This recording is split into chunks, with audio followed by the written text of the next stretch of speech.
Hello and welcome back to another Magic the Gathering draft video. We're jumping into Innistrad draft number 3, I think it is. We're going to put our pick order and draft strategy into action. So if you missed that video, do check it out. It's called How to Read Signals in Innistrad Midnight Hunt Limited. So we're going to be putting that into action right here in this video. So just a quick summary of what we're trying to do here. We are trying to start in blue, black, or white as sort of our pivot colors, as I call them.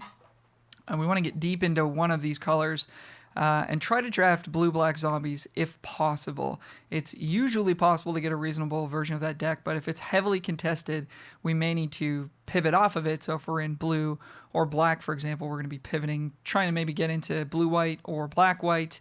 And if we're finding those contested, hopefully we're in white, and we can sort of pivot into white-red aggro or white-green aggro. We are really hoping not to end up in red-green. I think at this point in the format, given that some of the more medium archetypes are playable, there's almost no reason why you should ever end up in red-green. That's just my opinion from my experience. I just don't really feel like that deck can win most of the time, unless we're really talking about some edge cases where you get a ton of really good, high value uncommons and maybe some rares or something. And then maybe, something sweet could happen there. Let's have a look at our rare for this first pack. This is a 4 mana, 4 loyalty to fairy, which has way too much text on it. Choose up to 1 target artifact, 1 target creature, 1 target land. Untap those and tap the ones you don't control. You gain 2 life. -2, look at the top 3, 1 in your hand, rest in the bottom. And so this kind of does protect itself because it can tap. Oh, no, it doesn't, because they don't stay tapped. So I don't know how I feel about this card, actually. So -2, you get to anticipate, and then it probably just dies. Or we could take Infernal Grasp and sort of start there with a very strong removal spell. Kind of leaning towards that. My problem with black is that black-white is not that great. Although Infernal Grasp is going to be excellent in black-white. Black-blue is obviously amazing. Black-red, black-green are also not great. But if you're taking black cards early, you want to take the ones that are good in blue-black, but also good in the other decks. So, for example, like a card like Hobbling Zombie is pretty good in blue-black, but it's not going to get the job done in black-white, most likely. Definitely not in black-red. It's just a deck that wants to attack a whole lot more, So, not that this is a high pick anyways, but even a card like Diregraph Horde in the white deck, it's going to be okay, but it's really going to shine in the blue deck, the blue-black deck, I should say. That being said, what do we got here? We could switch colors for a Borrowed Time, which I don't mind. This is a solid white uncommon. These green cards not very interesting. So this pick really comes down to the Horde versus Borrowed Time. I think in the interest of staying open, I kind of want to take Borrowed Time, but also in the interest of staying open, I want to stay on one color and just take the Horde. The bots think Borrowed Time. I guess let's go with Borrowed Time. We'll hedge a little bit here. I found that blue-black's been a little bit more contested as of late. We're definitely going to miss that Horde, but we would also miss Borrowed Time if we end up in white, so it's a pretty tough choice there, and I could obviously see arguments for both. I think it's very close. All right, we are getting shipped a pick 3 Blade Stitched Scab, which could mean that blue-black is open from our right, which would be pretty nice. This is an important card to the deck. Another Horde as well. We're passing 2 Hordes now, which doesn't feel great, but, I mean, it's more important what we're getting past than what we're passing, so I wouldn't worry too much about that. So really it's just a question of, do we want to stay open to potentially being white-black by taking Horde, or do we take blue-black uncommon here and potentially drop Borrowed Time, which is a strong piece of the deck. Again, really close pick. Those are my thoughts on it. I'm going to go with the Horde to maximize the cards that we can play. I think if we end up in black-white, even though I said this card is not at its absolute best, it's still going to be pretty good with a card like Flesh Taker that wants to sacrifice it a bunch. And boy, oh boy, are we seeing some more black and white cards. So kind of happy with not taking the blue card there. Stormrider Spirit's not very good. Gavony Dawnguard, on the other hand, is quite nice for the white decks. Double white is a little tough in the casting cost. Third Diregraph Horde we've seen. We're going to take the Dawn Guard here. Any one of these 3 white cards I'd be pretty happy with picking up. Search Party Captain more so than Candle Grove Witch, but seeing all 3 of them here is kind of a nice sign. Obviously, there's some pack collation going on where there's just a ton of white and black cards in the last couple packs we've seen, so it doesn't necessarily mean that nobody's picking them. It just means that there's a lot of them, but it probably also means that people aren't picking them. So Dawn Guard here, the quality of Dawn Guard and the quality of Diagraph Horde leads me to believe that these colors are currently open from the right. Still a little tiny bit early to be reading any signals. Oh my goodness. Here's an Organ Hoarder. Best common in the set. Pick 5, along with a Falcon Abomination, which might be the second best common in the set, or right around there with Revenge of the Drowned. Pretty impressive blue cards coming to us. The black cards are fine as well. Crawl from the Cellar being okay. Midnight Ambush being okay. Traveler being like pretty fillery. So no, I don't think we're going to take any of those. I think we are going to take a blue card here, and that's going to be the Hoarder. So we're putting ourselves in a spot where we're going to have to drop either our 2 black cards if we end up moving into blue, or our 2 white cards if we end up moving to blue. But the most important thing is to figure out which color is the open pivot color and moving in. That's way more important than, being like worried about dropping these black cards, which looks like is what might be happening here, because this is a 6th pick Lunarch Veteran, which is really quite excellent in blue-white specifically, and in blue-black. So we kind of got a choice here where we could pivot on white between white-blue and white-black if we take Lunarch Veteran. If we take Revenge, we put ourselves in a spot where we're kind of like evenly spread on all 3 colors, which kind of freaks me out a little bit. So I think we are going to take the Veteran here. But again, really close. I mean, grateful to be seeing cards of the good colors, So, over almost every single one of these picks, I could have seen an argument for a different choice. But I think that all the choices would have led to a similar spot in that we would be kind of torn between the 3 Esper colors, which is, again, like a pretty good place to be. Worth noting, again, like leaning towards white in this situation I think is good, because if we do get cut out of black and blue, which are kind of the 2 most popular colors, at least white is quite deep and can play well with whatever else. That was kind of a nothing pack. Shadow Beast setting was the best card in the pack. I'm not sure. Maybe we should have taken the 5 mana 3/3 flyer, but this is what we did. So another Shadow Beast sighting. Just really, I'm really quite low on green. I'm pretty much not interested in drafting it. Red, kind of the same, but I mean, I think red plays a little bit better with white, so I actually like it a little bit better. We're going to take Bait Hook Angler here, because I still feel like we're kind of base white, and I am feeling like blue is flowing. We're definitely not seeing black, so that's fine. So here we have a choice between Flip the Switch and Morning Patrol, and Morning Patrol is actually pretty nice in blue-white specifically, which again is sort of what I'm feeling is happening here. Flip is a solid card, and it's at its best in black, blue. But again, I think we want to just drill into white a little bit deeper, just in case we find ourselves in a spot where we're just not seeing blue or black, and we need to decide if we want to be a white-green or white-red deck, which we really don't want to be. But, if that's the way it goes, that's the way it goes. So we are seeing some blue-green stuff. We could just take a Secrets. We could take a Jack-O-Lantern in case we do want to splash something. Maybe let's do that. I don't know. I've heard that card's like not the worst. It seems horrible to me, though. Definitely don't want Moon Silver Key. I don't really care for any of these. Unblinking Observer is quite bad. I don't know if there's a deck that really wants it. Maybe blue-red, but blue-red's not excellent. Okay, Mysterious Tome. That's pretty late for that card, but this card's quite slow.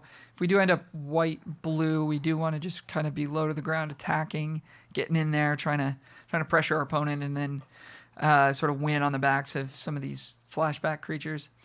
So opened a decent black rare here, but again, like we saw nothing after pick 3 or 4 to indicate that black was open from our right. So I think it would be a mistake to take this rare here. Feels really weird to say this, but I actually think we want to take Shipwreck Sifters here. just because we felt blue flowing. We definitely felt white flowing. There's no good white cards in this pack. The only white card is this Sanctifier, which is pretty well unplayable. So unless we're going to try to splash something, I think the correct pick here is Shipwreck Sifters. And the only card I could see splashing, I guess, would be like a Defenestrate or like a Burn the Accursed, which are both not great reasons to splash. You want like a rare level threat to really care about splashing this format. I don't think it's advisable to play more than 2 colors. Okay. Continuing on here, we've got a green rare that we're not going to pick. Look at the top 5. Put 2 permanents, 5 or less, on the battlefield. That's really good. And it flashes back. Holy smokes. That would be a reason to get into blue-green, but we're not deep enough on blue, and we're certainly not deep enough on green. Although we were sort of feeling green flow, but we would need to see a lot of blue to make that happen. At this point, we've got sort of pretty deep on white. So I don't think we can make that move at this point. I also just haven't been that impressed with blue-green. Maybe I'm not drafting it correctly, but it just feels like it doesn't do anything. You're sort of trying to bore your opponent to death, which in certain formats is the way to go. But in this format, there's just a lot to do with your mana, and your opponents are going to be curving out on you. So we're going to try to curve out on our opponents. We're going to take a 2-drop here. Never a bad move to take a 2 in this format. Okay, Shipwreck Sifters, pick 3 is a card we're interested in. At the moment, I'm going to move these black cards and this green card to this sideboard. We can sort of keep in mind that we do have them, but I don't think they're going to be a priority for us. We got 3 disturbed creatures, so we would want to have about 3 more before we really cared about Shipwreck Sifters. So I think I'm going to let the Sifters go and see if we can table it. Silversmith, on the other hand, is quite excellent and fits our curve pretty well, as we don't have any 4-drops yet. Flare of Faith is another card. If that wheels, I'd be somewhat interested in taking here. All right, and just flipping to the curve view so we can see sort of, we want to make sure that we have, enough 2-drops and enough 3-drops and not too many 4s and 5s. So right now we're in a pretty good spot for that. We'll snap up a farmhand here. That's a really nice one to see. So white seems to be flowing from both directions, which makes me feel even more happy about being sort of committed to it. Gale Drifter's fine, but it's a bit clunky and expensive. Weirdly, this card should be kind of a top pick, but when you've got like Baithook Angler, Lunatic Veteran, even Morning Patrol, these are all like a mana or 2 cheaper on both sides, and it really does make a huge difference. You'll find yourself pretty strained on mana most games in this format. At least I have. So you do want to have access to lots of cheap ways to spend your mana, not too many expensive ways. I think we'll pick up a Wilds here. We are going to be trying to aggro people out, but we also have a double white card that we want to make sure we're casting, so having that fixing is pretty nice. And coming around to sort of the end of the first look at this second pack. Tell me if you understood that sentence. Random 3-1, fine. You always want to have cards to play on turn 2. 3-1 is going to be okay. Sometimes you're going to nab, like a Curse of Leeches or something with this. It's going to feel pretty good. I don't think we take Flesh Taker here. It's not really a splash card. You want your splash cards to be higher costed, single pipped. So, a card like Grizzly Ghoul, except that Grizzly Ghoul isn't good, would be something we would, if that was a good card for 2 green red or 2 green black and we were in black, we might want to splash that. Anyways, we'll take Baithook Angler here. Blessed Defiance, though. I think we're going to get another shot at this, but I am interested in putting this in the deck. But I think, given that we have Shipwreck Sifters and we're hoping to table the other Shipwreck Sifters, we really do want to prioritize the Disturb creatures. But Blessed Defiance is a card we're interested in as well. Nothing we care about in this pack in the slightest. So I'm going to take the uncommon for Vault Progress. Come on, Sifters. Was it here or was it in the next one? I think it was in the next 1 or 2 packs, because I feel like we first picked the Sifters in this pack. I think we did. Let's take Consider, I guess. There's like a little bit of value to be had from Celestis Sanctifiers if we can put a disturbed creature in the yard. I don't know. I don't think either of those cards are making our deck. Okay, we'll take stupid Sanctifier here. Okay, we did not wheel the sifters. That's kind of unfortunate. I wanted that. Well, let's build our collection here. Take a tireless hauler. Startle's a nice one to see. This is just a solid combat trick. -2, -0, draw a card. The zombie isn't going to matter all that much, but maybe we end up with like a, what was I going to say? Like a larder zombie, and we could sort of use it there. So, Curse of Leech, is that good enough to splash off of a Wilds? It's still a little bit low impact. If you're playing this on turn 6, it's not really going to do anything, but it's really quite good if you play it on curve. I think we'll let it go. So we either want the Sifters here or the Falcon Abomination, or I guess the Loyal Griff, but I think both of these cards are quite a bit better. That's tough. We've got 1, 2, 3, 4. Still not super heavy on the Disturbed. I think let's just take the solid card in Abomination. Maybe we get to wheel the Sifters. Maybe we'll see another one in a couple of picks. I think Abomination is just slightly good enough at its baseline that we'd rather have it, but could be wrong. Could be wrong there. It's also possible that we need to play towards the Disturbed synergy so badly that we should just take Sifters and hope we see more Disturbed creatures here. That might be the best percentage play, because right now this deck is like just all right, but the Silversmith makes it a little bit better. Put counters on our flyers. That seems pretty good. This is a card I like quite a bit as a blue-black card. Not interested in splashing it. It's way too mana intensive on the ability there, but if you're in blue-black, this card's really, really good. All right. Vivisection, don't need it. We got Organ Hoarder. We've got Disturbed creatures. We have enough card advantage just sort of baked into our deck that we don't need that. So it's between Soul Guide, Griff, and Drown Yard Amalgam. Amalgam's interesting because we can mill Disturbed creatures with it. Soul Guide Griff is interesting because it's just a big flyer. And I think that's more what we want here. I don't think we're trying to really combo off and mill stuff. I think we're more trying to just play our creatures, play an honest game of Magic here, and trade them off and flash them back. So I think the Griff fits our plan just a little bit better, but could be close. Here we'll take a Sifters.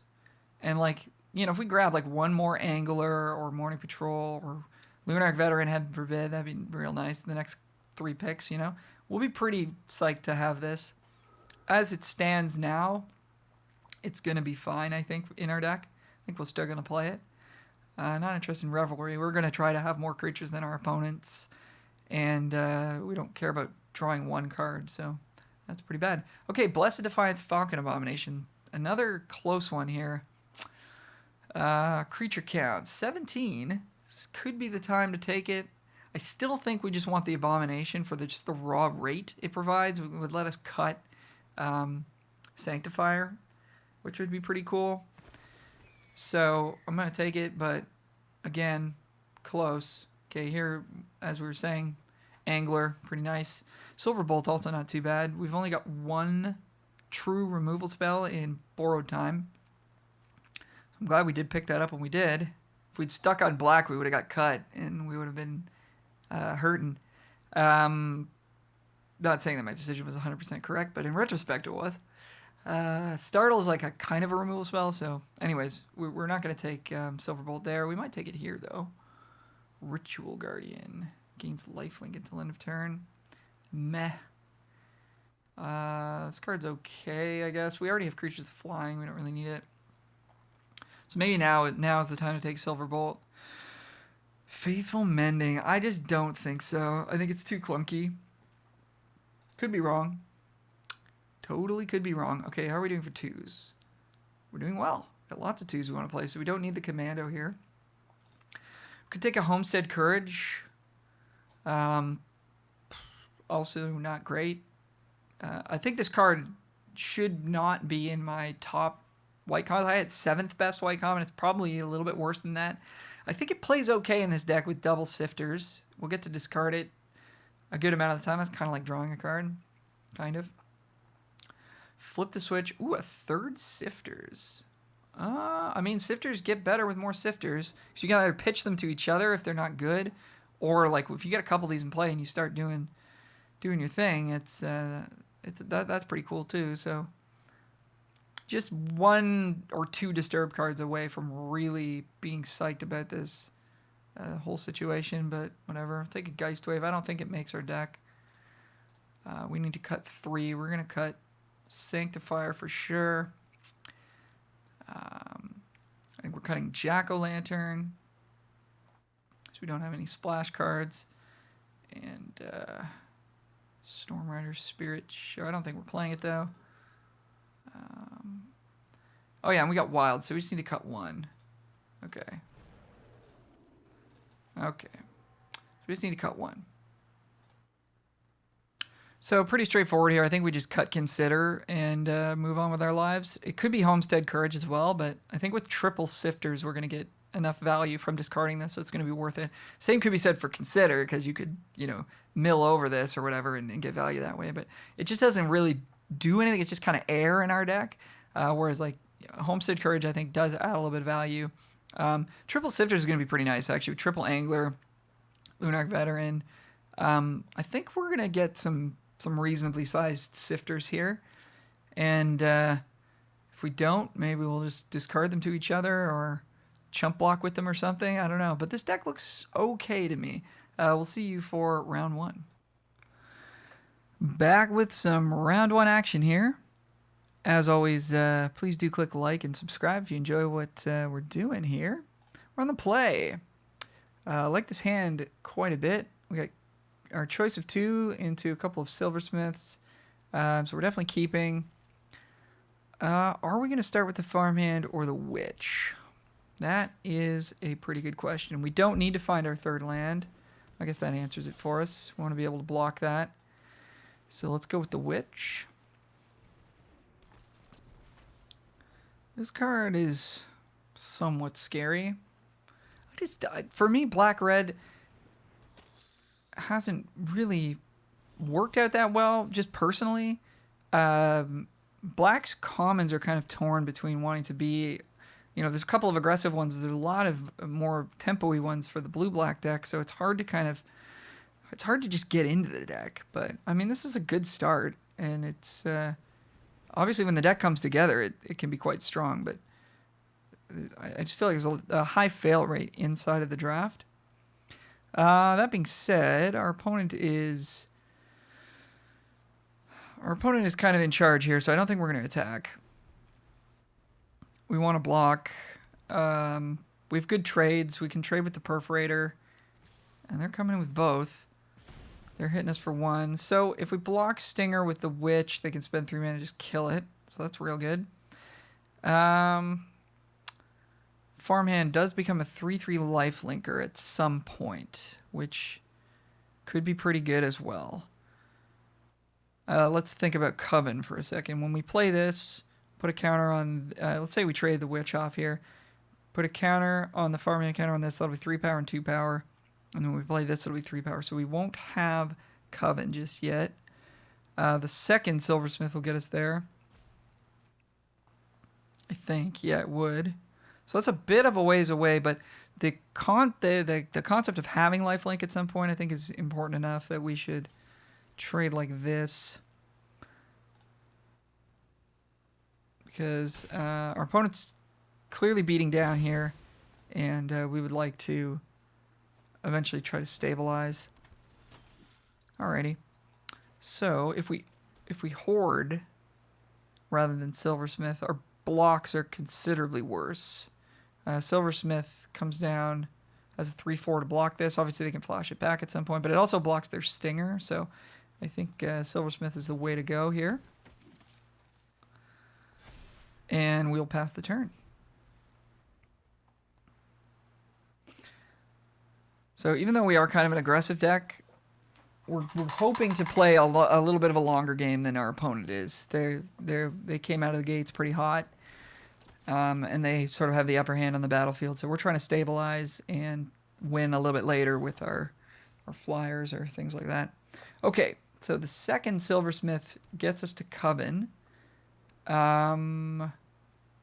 We can target the original Silversmith and the farmhand. And they're in red-white, so they're somewhat unlikely to have a way to deal with like a 6/6 lifelinker. But if they kill the farmhand before then that's going to be annoying for us. So we could put the counter on this silversmith and that silversmith, and then we would end up with a 5/5. I think I'll put it on the farmhand. I mean, they can untap and Moonrager Slash as well. And this is going to be a high priority target for them. Yeah, maybe we should just... There's a lot of cards that can kill this before it gets to flip. Just play it safe here. I want to put all our eggs in the farmhand's basket. Celestis. Okay. I mean, I guess the awkward thing is now it transforms into a 5/5, and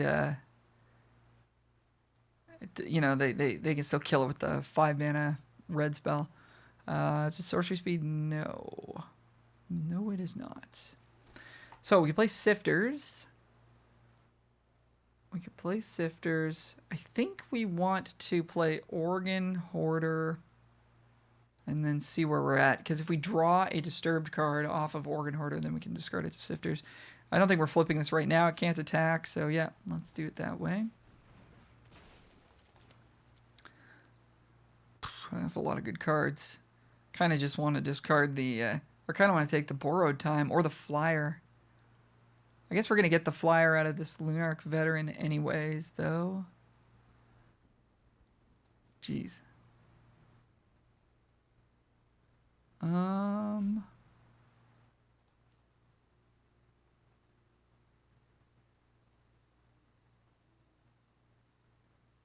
I mean, having a 3/4 or 2/3 on the ground is not important here. So I think we'll take the Falcon Abomination and just disturb the Lunarch Veteran into play and start a clock in the air here.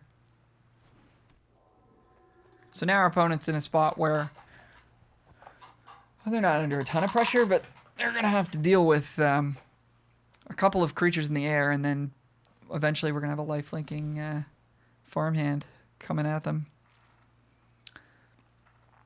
Okay, opponent's going to put some counters on some things. Not bad. So we are going to block this Infiltrator, I think. Oh, they can flip it with Celestis, of course. Okay, nice. That's pretty good. We still have blocks, though. And we have Silverbolt. So if they want to come on in, that's okay.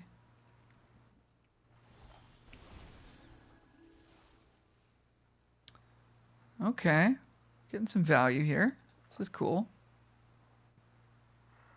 Maybe I'm underrating this card. I don't know. It seems like it doesn't do enough, but a couple loots is pretty good for... And a couple life, too. It's probably better in a deck like ours than a deck like theirs, but... Yeah. I'm into it. Okay. Make a 2/2. Play Bolt, I guess, and hold it up. We could also just play Sifters here. But I guess we get to transform the farmhand if they don't do anything. And Sifters, again, just doesn't really do anything. All right, so attack in the air. We got the kill switch for the Infiltrator if it becomes a problem. Voldaren Stinger can pump twice. That's pretty scary, but again, we've got the Bolt to kill it. They're going to flip their stuff around. Keep looting. There's a lot of looting going on here. A little uncomfortable with this. We got to have some gas at this point.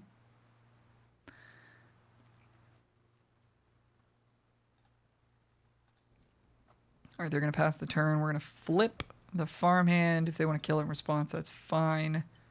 So our flyers are doing the work for us at this point. All right, there we go. So we get Sifter's trigger, and then we get to play an Angler. I don't know why I thought this was going to be a 5/5. But clearly can't do math. Let's get in there for some damage. How about that?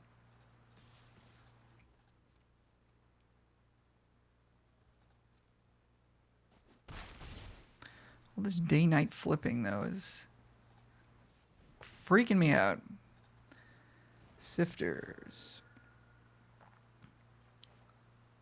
Pitch an Angler. And I mean, yes, we could have played this, but we really want the flying side since we're not attacking on the ground all that well. And we still don't have attacks, really. As long as they've got this assailant flipped. This is a sorcery speed, yeah. But there is a world where we could use Silver Bolt to like break up a double block or something, but I don't think we're really there right now. So let's pass the turn. They get another loot and another life. Man, this card is pretty annoying to us. They're drawing a ton of lands too. They've pitched at least 3, maybe 4. Yeah, they're not drawing any gas they want to play, so keep on flipping stuff. Okay, color me impressed. Color me impressed.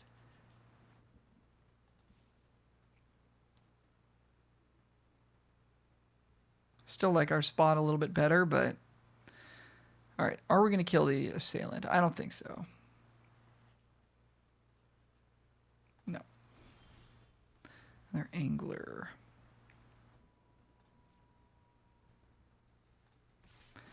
Because we still have a decent clock in the air here.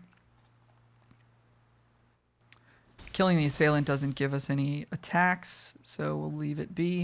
I'm going to cast this angler, since we'll probably draw Shipwreck Sifters next turn and feel dumb, but you never know. Plus, we're building up quite the board here. There may be a turn in the future where we just Alpha Strike. Gavany Silversmith. What's up? Growing some small stuff. Yep, makes sense. Okay, it's pretty big. 4/5. We still have blocks though, so they're gonna pass the turn. We're gonna start our turn. Another angler. Let's get him for 4. Just kind of grinding them down here. Oh, they've got instants. They have effects. Okay, keep that in mind for the future.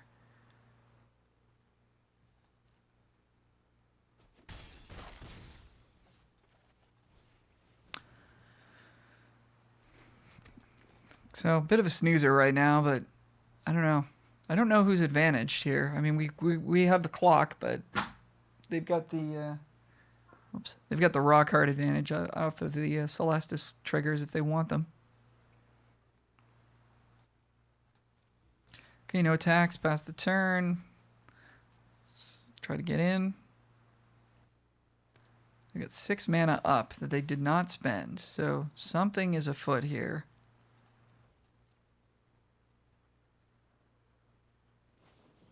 Burn the Accursed. Okay. It's annoying, but nothing we can do about it. We'll gain a life, though. Thank you very much.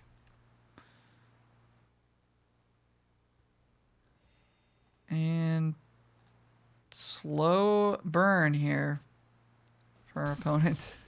But we got another abomination coming down, so hopefully we can expedite this. You're gonna have to do some math pretty soon. See if we can Alpha Strike. I don't think it was that turn, but it might be next turn.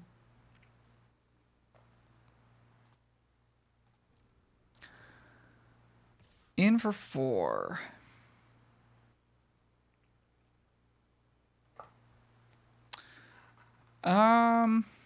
Probably just chump with a bait hook angler. Let's see. They got 5 creatures. 1, 2, 3, 4, 5, 6, 7, 8, 9, 10, 11, 12.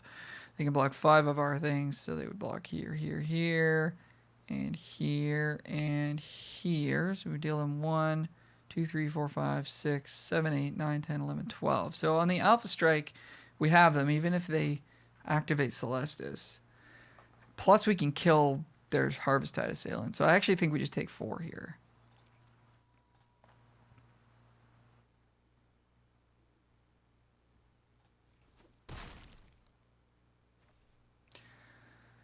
If they pass with like a pile of mana up, okay, that makes sense. Could be a scary proposition to get in there for the alpha this turn. If they tap out though, they're dead, I think.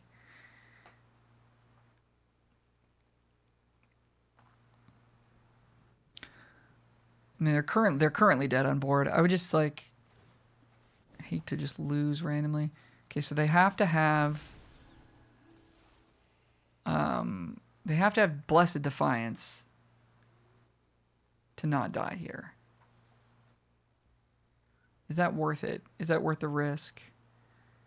I mean, I don't... Like, we're not in danger of dying. As far as I can tell. So I think we just... I don't think we go for it here. I'm going to wait another turn. Because if we alpha and they do have it, we could break it up with Silverbolt, I guess. But we would have had to have killed the werewolf to have lethal there. So it's just not quite time. And they are pausing with a single white up. So I'm thinking they do have it. So we'll just get in for 4.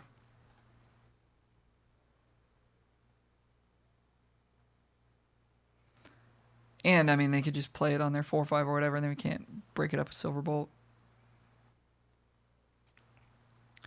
They do have it, though, certain. So we're going to be fighting through some of that. All right, opponent took 4. We'll pass the turn back. It's going to be nighttime.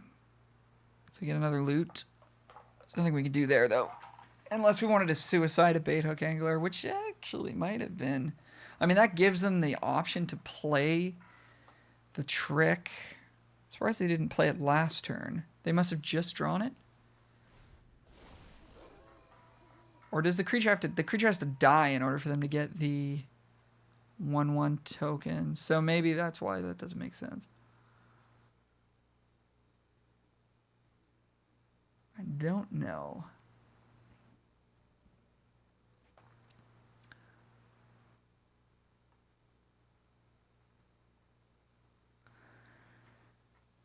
So yeah, I guess if they come in with... They have to come in with something that would die. Okay, yeah. They have to come in with something that would die, but then if we block to kill it, we can break up the attack with our Silverbolt. So they're going to have a 2/1 in the air. Comes Morning Patrol. Well, I mean, if we block with Silversmith and they have the trick... They get our Silversmith. They gain 6. That's a lot of life. If we double block, then we get to at least kill their thing. They get a 1/1 flyer, which is fine, I think. I guess the card that we're like most scared of is the Howl from Beyond or whatever. This is +2/+0, right? So we could even stick a bait hook angler in front instead of this guy. Put 2 bait hook anglers in front. Actually, is this more smart? Is this more smarter to do this? Plus, like, this guy? Then that all 3 would die. Or do you just put sifters in front as well? Maybe we just put the sifters. I guess they could have +2/+2, in which case they get to kill everything. And it gets indestructible because it's a human. If it dies, though, we don't even want it to die. Sorry, this is taking me a long time to figure out. Because we don't even get it back, right? Alright. Forget everything I just said. Let's just do it this way. Gain 6, killer thing.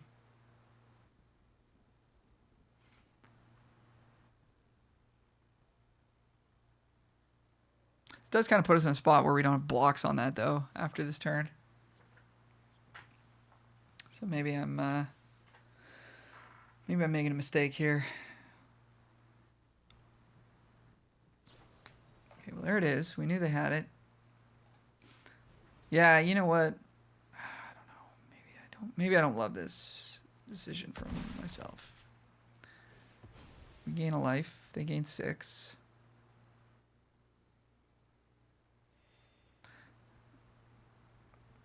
Kind of turning it around here. Yep, 2/1. No problem. So we need to keep our Phantom alive, I think. This could come down to decking, potentially. You have combat on your turn. Target creature gets +1/+0, gains haste. Seems good.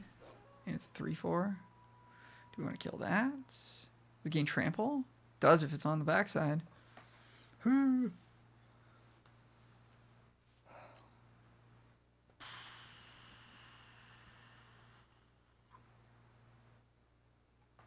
Man.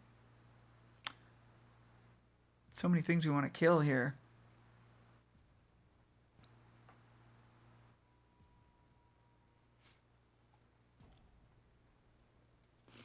Giving everything trample is pretty scary.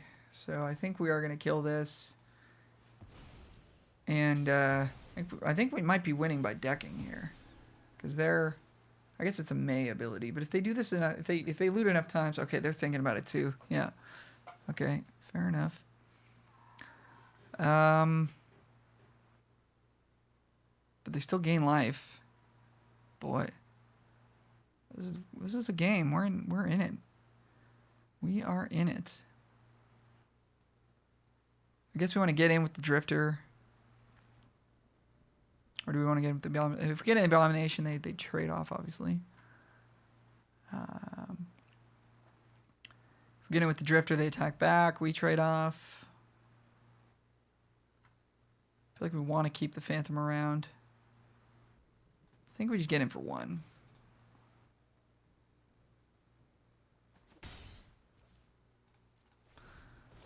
But, I mean, it hardly matters. Yeah, they've gained so much life off this thing. Holy moly. Oh, shit. Okay, yeah, so they're not looting anymore. So... It's a bit of a snoozer of a game, but it's kind of intense, because it's like... I think we're trying to win by decking, which means we're going to be here for a little bit, so... Feel free to skip ahead if you want. Okay, morning patrols in the house.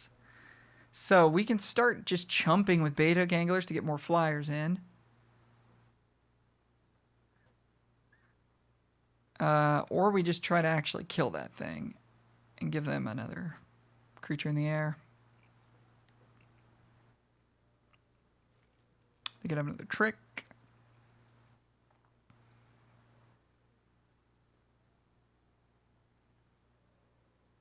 Okay, let's...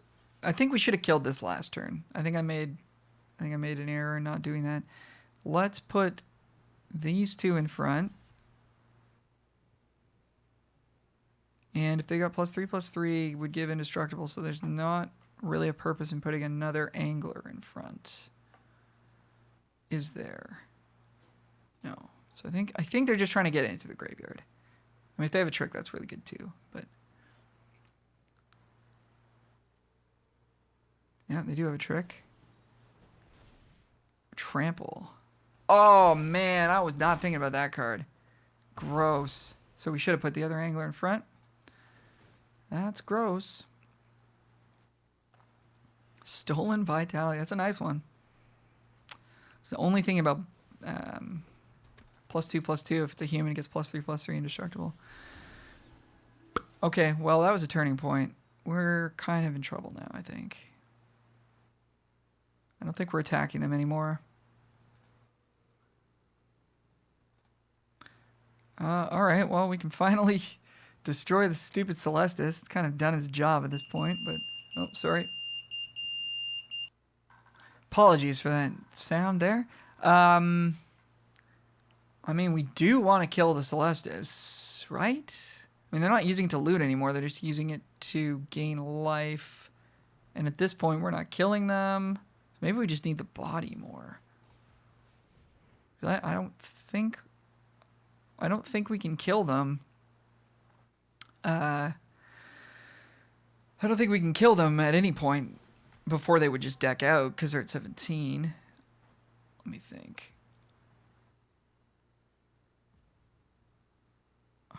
Like, if we can get them to trade Morning Apparition... We're going to use a timeout here. If we can get them to trade off the Apparition, then what do we have? We have like 3 damage a turn, which kills them in 5, 6 turns. which is not nothing. But then they're going to have another one of these. And like we need to think about blocking. They also have Gavany Trapper. Yeah, we're not winning by attacking. So I think we're fine with them having this stupid Celestis. It's really done a lot of work for them this game.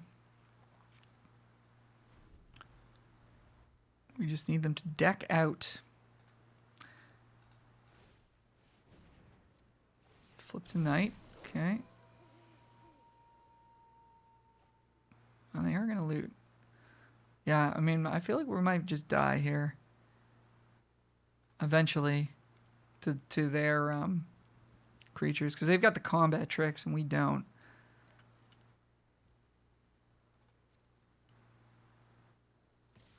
Five coming in. 4/5 coming in.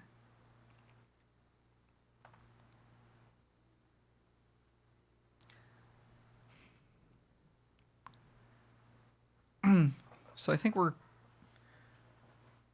stacking up on one creature. And if we're worried about the thing that gives humans indestructible, we want to pile on the Harvest-Tide Assailant.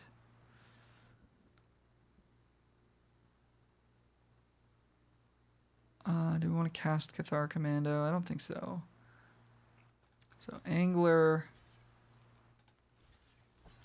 Sifters, and Organ Hoarder.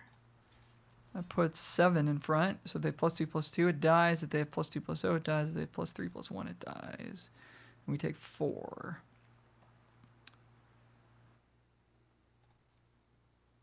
It's funny. If we'd put another counter on this, I wonder if we'd be blocking with it here. Oh, man. Of course they have that. I guess I should have been playing around Moonrager Slash, though. That's my fault. Okay, so we're taking some damage.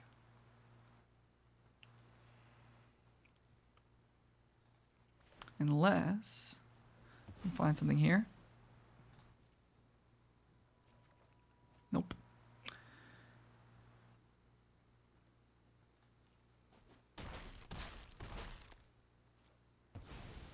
Opponent has played this very well. Also, I feel like I've made a couple of mistakes that are costing us here.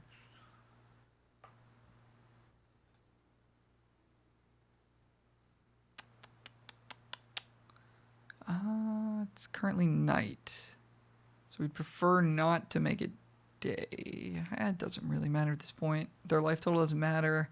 I guess we do kind of want to make it day, so that they might loot. So we'll take our turn then. More lands for us. Yeah, we're in trouble, man. These combat tricks have absolutely crushed us. I've not played around them well at all.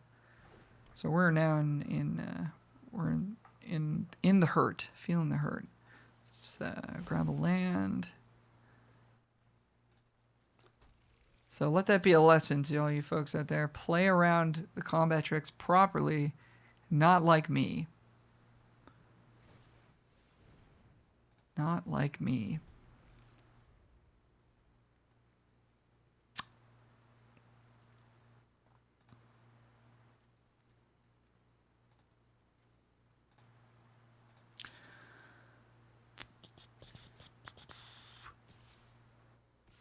Yep.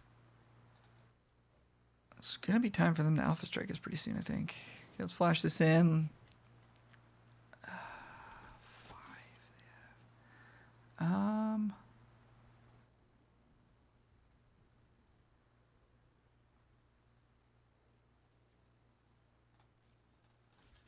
I think we just concede to the next trick.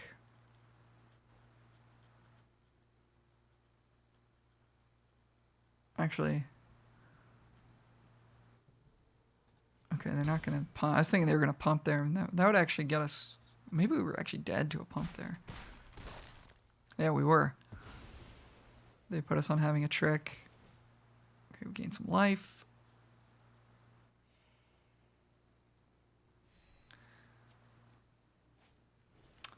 Kind of just delaying the inevitable at this point, though. I think we're going to concede. Yeah, I think we're going to have to concede. Man. Well, I apologize. I feel like we had the win somewhere in this game, and I just let it get away from us, or... I mean, maybe not. Maybe you can let me know in the comments. Celestis, man, respect.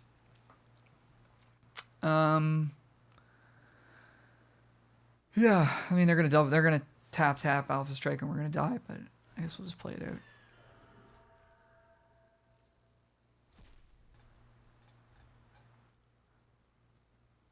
Plus, they can make stuff not able to block. So good game and well played by our opponent. Celestis.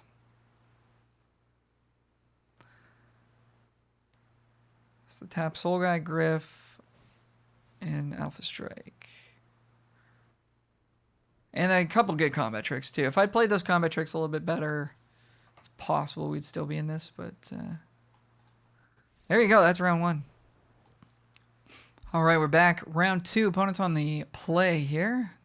Hate to see it, but we have a good starting hand here. Sifters, discarding Angler, Falcon Abomination. Like it, we're going to keep. All right, opponent keeps 7. They're kind of taking their time here. All right, Mountain. Not too bad to see that. Ooh. We're going to be sifting this game.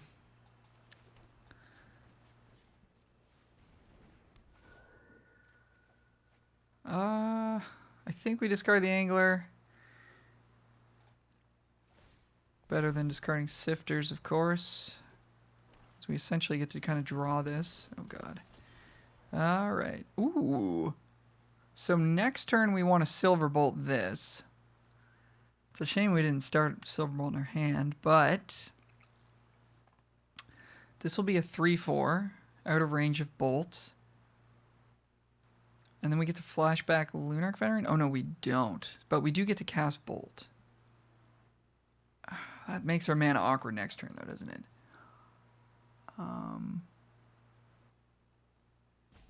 This is actually a really weird spot. So we want to kill Morbid Opportunist ASAP. If we play Sifters and Bolt this turn, next turn we're not going to be able to spend our mana. Whereas if we play Abomination this turn, next turn we can play Bolt and shoot the Opportunist all in one go. But we won't get to... This way we actually get to attack them, which I kind of like. My gut is saying play the Sifters, but it's going to make for an awkward mana situation next turn.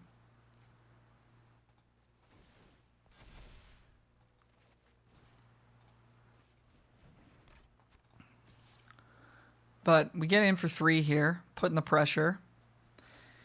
And they're going to have to spend their whole turn killing our 2/3 Sifters to draw a card off Morbid Opportunist if that's what they want to do.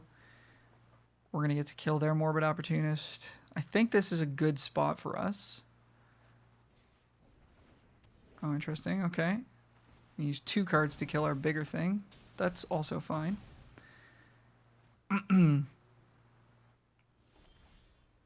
So now, are we going to play this game of do we kill the Morbid Opportunist or continue to add to our board? I think we just kill the stupid Opportunist because we're going to win the card advantage game if it goes long, or at least I hope so, but not if they have that in play. So we could have played Silversmith there.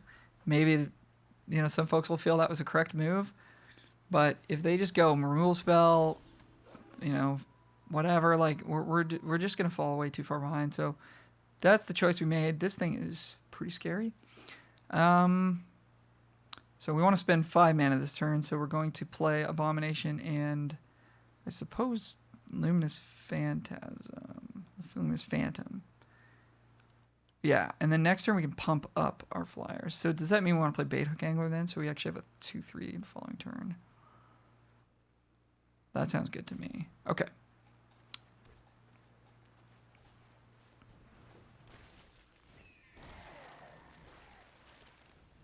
So we're racing this Brigand. Had we kept Silverbolt, we could have used it to kill the Brigand, but of course, then they're drawing cards, which we don't like. So I still like killing the Opportunist there.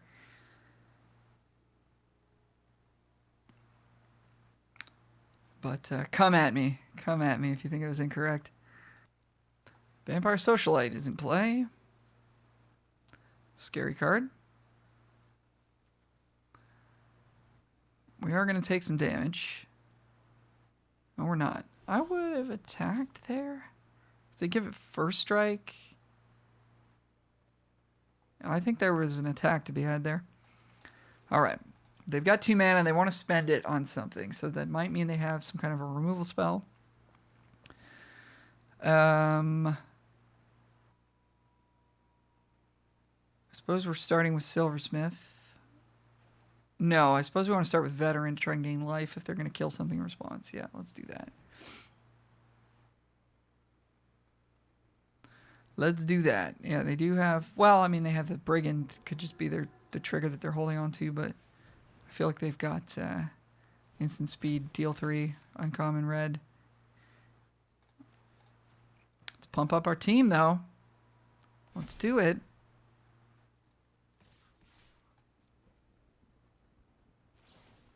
Neonates Rush. Okay.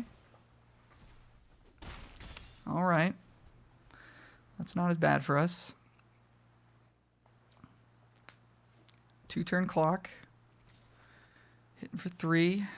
So they give first strike, they kill both their things, so we're going to take it. They're going to play something that's got a +1/+1 counter on it. That's gross. What is this? Vampire Knight. Comes with 2 because they've got the Socialite. Gross. Trample. It's all gross. We're hitting for 5 and just trying not to die.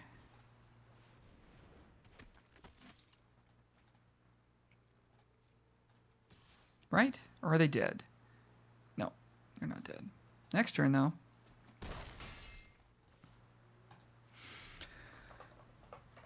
Okay.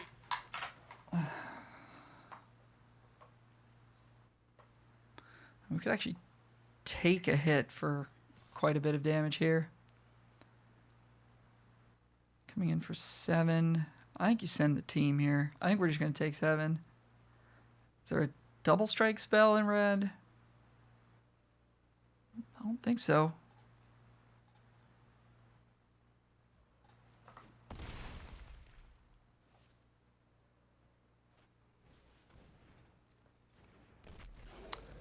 Vessel Crasher. Okay, so let's assume they've got Defenestrate or some kind of removal spell. If we play Cathar Commando, we've got 7 creatures to their 3.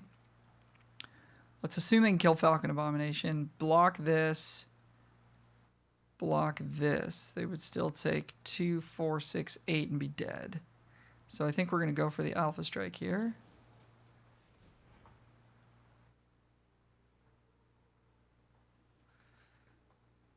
They do have something.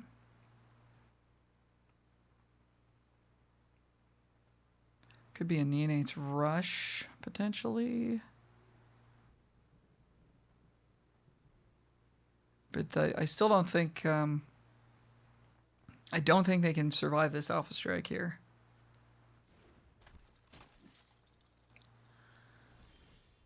So, did I do the math right on this? So let's say to kill this. Block. Block. Block. Block. 2. Wait a minute. Block, block, block. 2, 4, 6, 8, right? 2, 4, 6. Maybe I did this wrong. Hold on a sec. I gotta count. Pausing. Okay, so I have them taking 6 if they're able to kill Falcon Abomination. If they can kill 2 things somehow, then we might lose this game. But I think we want to go for it here.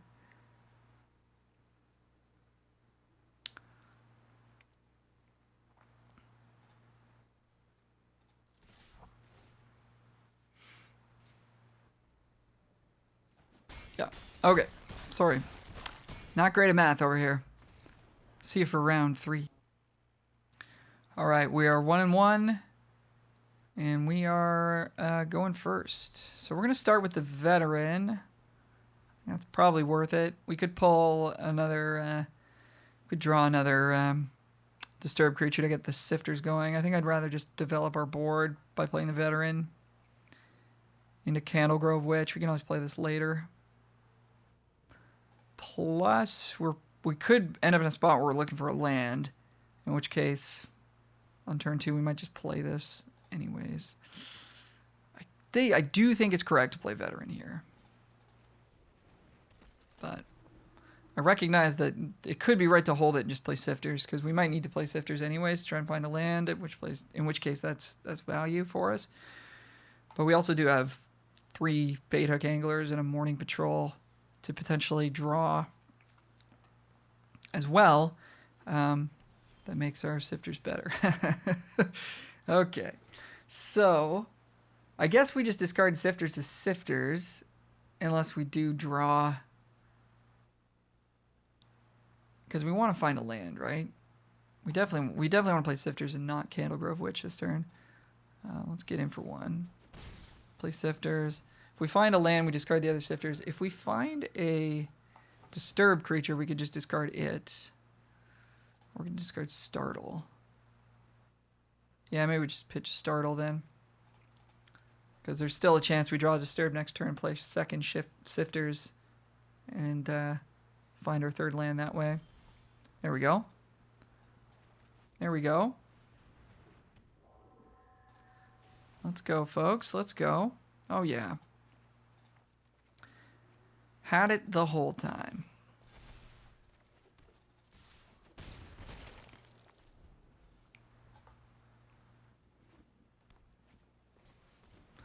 Rats. That's still not that bad for us. Land off the top would be good. Yep. Thank you. Get in for 2. So we're definitely trying to put the beatdowns on. What have they got in the grave here? Join the dance. Okay.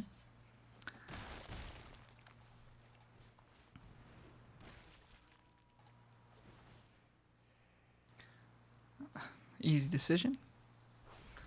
So next turn we can put a couple more flyers into play.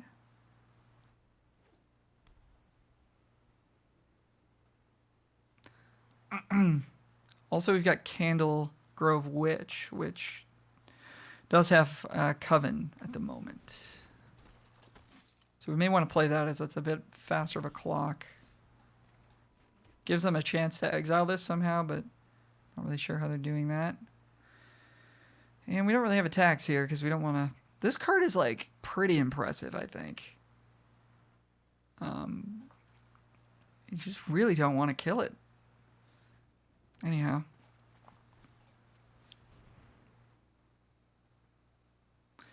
Falcon Abomination. Make some dudes. And play the Witch. And say go.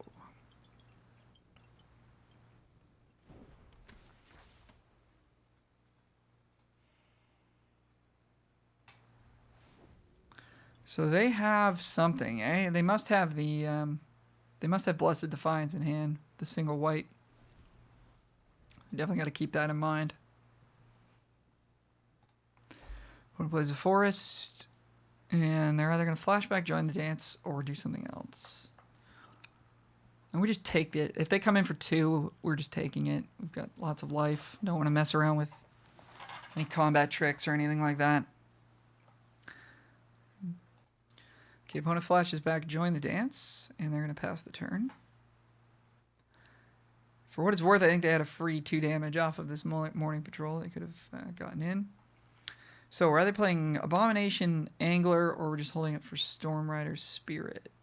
I think we just hold it for the Spirit, right? Or do we spread it out over different bodies? So if they have like Clear Shot or something, it's worse. Because we know they've got Defiance, so we're not going to be like flashing and trying to block.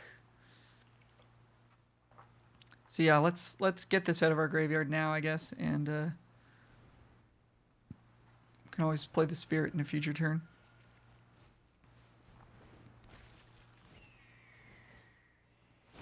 Same power and toughness added to the board there. Opponent goes for Plains. In for 2. We're going to take it. We are not afraid.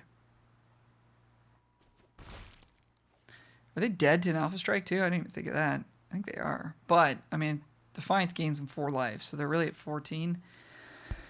If we're thinking about that, they can block 4 things. 1, 2, 3, 4. Uh-oh, Al's doing math again. I know. 1, 2, 3, 4, 5, 6, 7, 8, 9, 10. No, we don't have it. Don't have it. And they got search party cap. And borrowed time. So paid off a little bit to not play the spirit there. Exiling Abomination, I would think. Yep. Okay, so now are they dead? They're tapped out, so they can't cast +2/+0 lifelink. They can block 5 things. 1, 2, 3, 4, 5. 2, 4, 6, 7. Down to 3. We lose some stuff. They lose some stuff. They get their morning patrol into the graveyard. Could be worth it. And our witch has flying.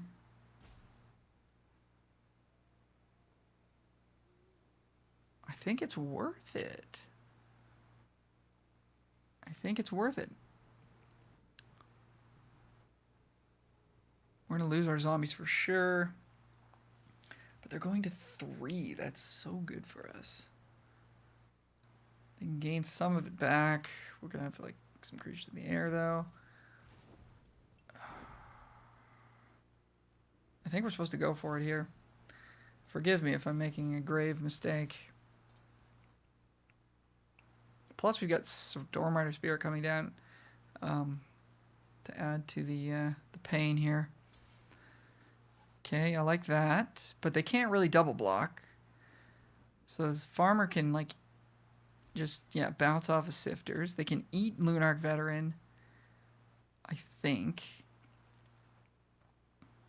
And they probably have to chump the zombies as well. They're doubling up on Sifters, okay.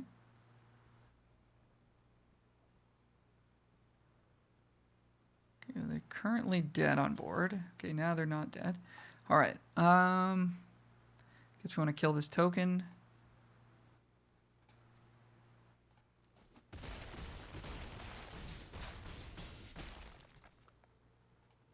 Yeah, that worked out pretty well.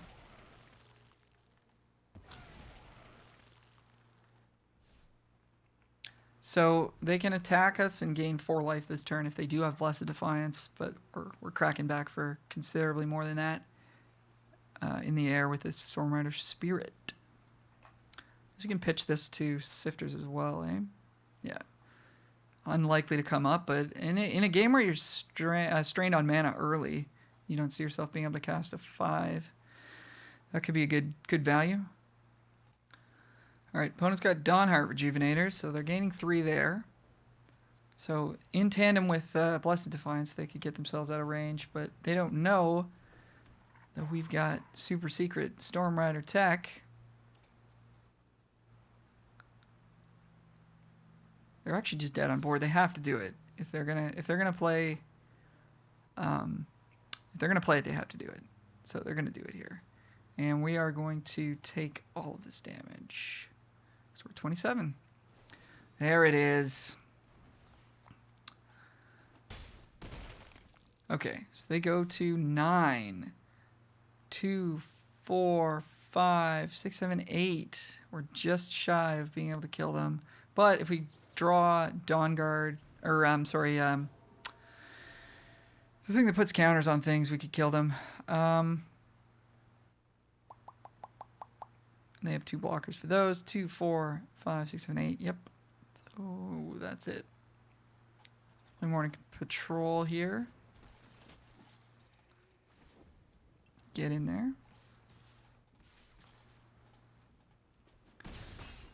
So now it's like Wrath or Dead, but we've got a 3/1 flash, so I think we've got him. Opponent goes for a forest, and flashback morning patrol looks like. Rise of the Ants. Okay, go to 4. Okay, so they are just dead on board here. All right.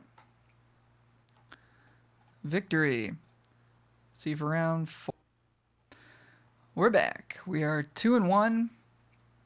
We're keeping. Opponent's on the play, unfortunately. But, you know.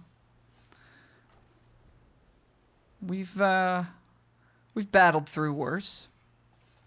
So we can sift here, but I mean we could also just draw a good disturbed creature. Obviously, sift discarding Homestead Courage is value, but we would like to draw an actual disturbed creature to deal with this. What in the world is this thing?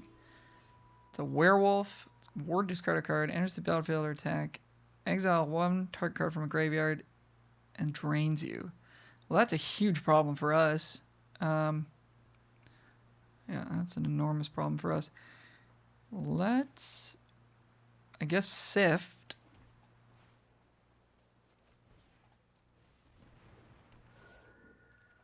And just draw lands and stuff. That's cool. Discard lands. So they're going to get this Homestead Courage up to 2. Oh, if it's flipped. Gross. Well, they're not going to want to trade, so I guess we get to do this.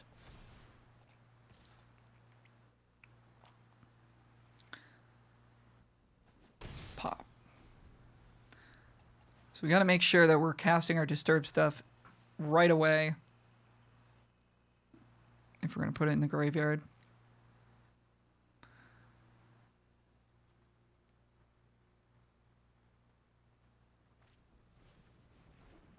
That's annoying. And prevent all damage, right? So good. So good. All right.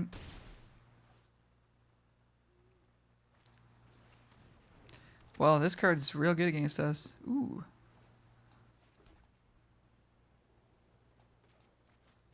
Don't mind if we do.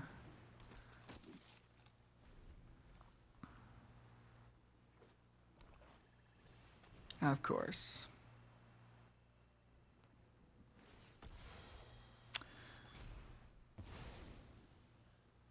Well, we have our own copy of Borrowed Time. If we can draw that, we can get back into this game. We'll take the damage here. A lot of lands. A lot of lands. Hey, there we go.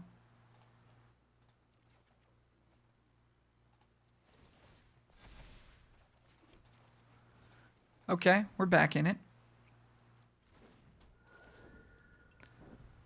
Do we want to attack for 2? We're pretty far behind on board. I don't think we do. I'd like to have blocks available for Graveyard Trespasser. Opponent's kind of flooding as well, but presumably they have action in their hand and we do not. Oh yeah, that's action. They're not going to attack us this turn though. That's nice. That's nice of them. Oh, they are going to attack us.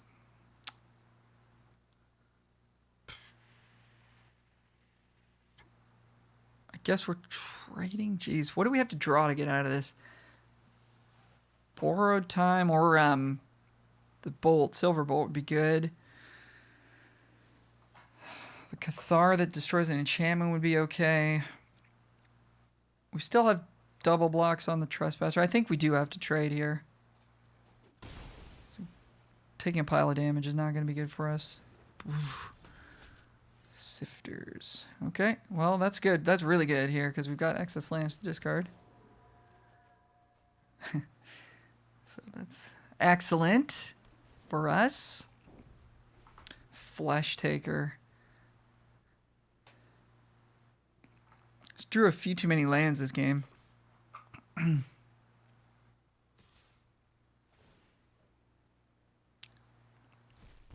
Alright, so we pile on Flesh Taker. They could sack 2 things to kill all of our stuff. If they sack 1 thing, we get to kill 2 of their things.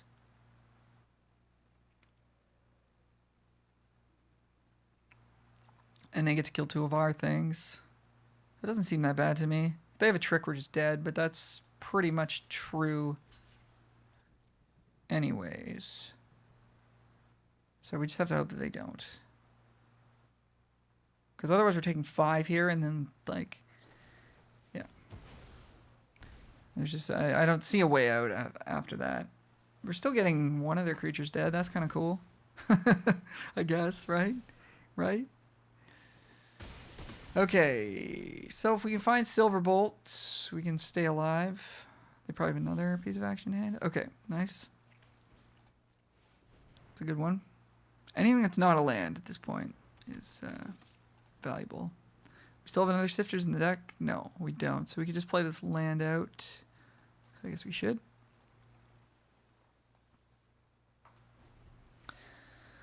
Boo! Boo!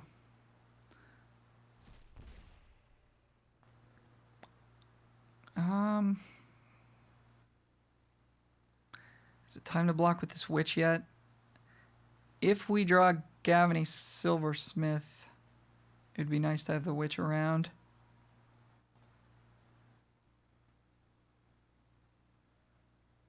I think we let this happen. They didn't take a... Oh, they did take a creature. Okay, yep. That's good. Falcon Abomination. That gives us blocks.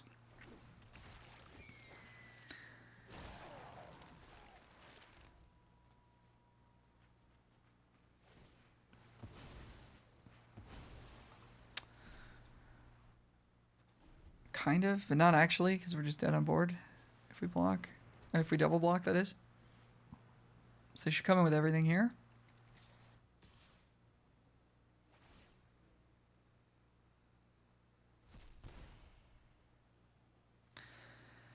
And yeah, we're forced to do this. Did we ever have a chance at winning this game?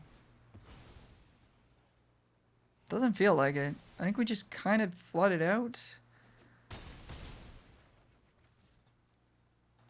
We had an awkward... Did we have an awkward start with the Sifters and all that? Or is that a different game? Anyways, we are dead.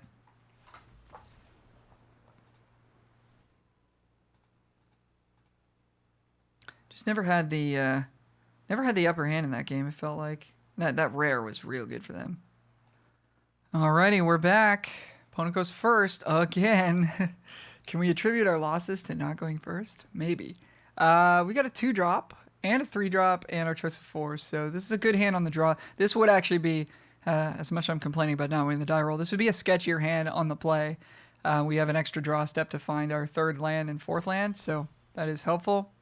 We're not seeing it yet. Let's see what we can get done here. Winning that die roll matters so much in limited. Novice Occultist for the opponent. So we're not under a ton of pressure. That's nice. We're going to play Bait Hook Angler, which does not trade favorably with this card, but at least we are doing something. And opponent on blue-black. Okay, so we're in for a challenge here. They're going to come in for 1, I would presume. And we are going to take 1. They don't even want to... They don't want to give us the 2 damage crackback. That's fair. Falcon Abomination. All right. All right, all right. All right, well, we are drawing lands, so I don't get to complain about variance this game. We're not going to attack for 2. They just trade the Occultist.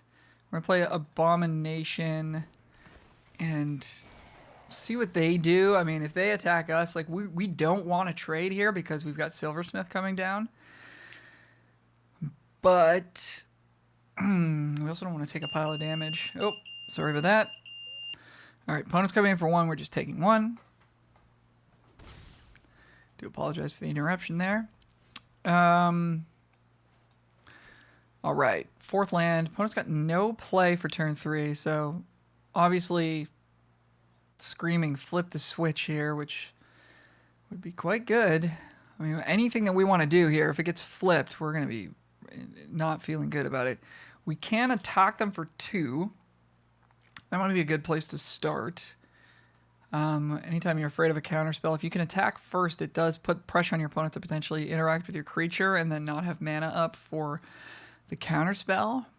Makes me want to kind of go in with both. Which makes the idea of playing Silversmith a little bit worse. And then we could, of course, follow up with Organ Hoarder. Or we could just do nothing. If they just take 4 damage, we just pass the turn back, waste their mana. Or like play Homestead Courage or something, flash it back. That could be the move, actually. Or maybe I'm overthinking this. We just got to go for it. Boy. Because, like, just doing the Homestead Courage play wastes so much mana. They missed a land drop, too, so they could just be stuck.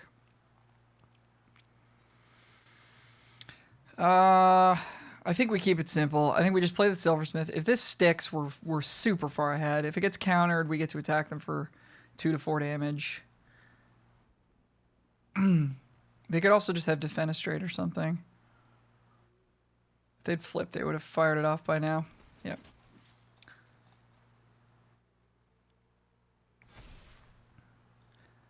And let's get in with both of these. But man, the presence of Flip the Switch in this format and the fact that it's a good card, it really adds a certain ripple to a certain texture to the games that you're playing. See what our opponent wants to do here. Okay, opponent goes for Infernal Grasp on the Abomination. So they take 2 and then they kill our creature and they take 3 off Angler. So they're at 15. And that's not the worst situation for us. So next turn, we're either playing Stormrider Spirit. Okay, they're missing land drops again, which is good. So if we give them the Occultist trigger here, let's get in for some damage, which we want to do, but we don't want to give them free life points either. Or free cards, I should say. They actually do take extra damage. So I think we get in with both here. We'll give them a card, but we're not going to lose a creature unless they double block. But then they don't get their card. If they want to trade Abomination for Angler, we're cool with that. I think it's correct to attack here. And if they don't trade the Abomination, we can try to eat it with the Stormrider Spirit. But I'm expecting them to chump Angler with Occultist and take 2. So they'll go to 12 after the Occultist trigger resolves. Yeah, they get another look at their land, but like we need to end this game. Okay, well this is significantly worse for us. So now they get to eat Angler with a double block, or single block. Cool. Nebelgast, good card, good card. And they're going to chump. Or they're going to double up here too. Dang. Okay, well now we get to kill their flyer when they don't get a card. So that's actually fine. I'm pleased with that. We're just going to represent Stormrider Spirit here, because why not? But that was a good interaction for our opponent. So what happened there? They traded Nebelgast Intruder for both of our creatures? Yeah, that was pretty dope. That was pretty dope. That's annoying. Now we don't get to block that profitably. Okay, so now our opponent's kind of turning the corner here. So I don't think we're not in the business of blocking this. We're going to try to race.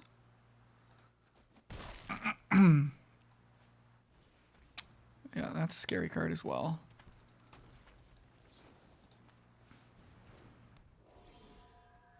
Startle's not a bad one.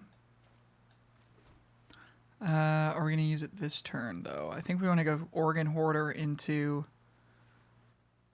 Homestead Courage on the Spirit. That's my guess. I guess we want to crack Evolving Wilds first, so we're more likely to see playable cards off the Organ Hoarder, not just 3 lands.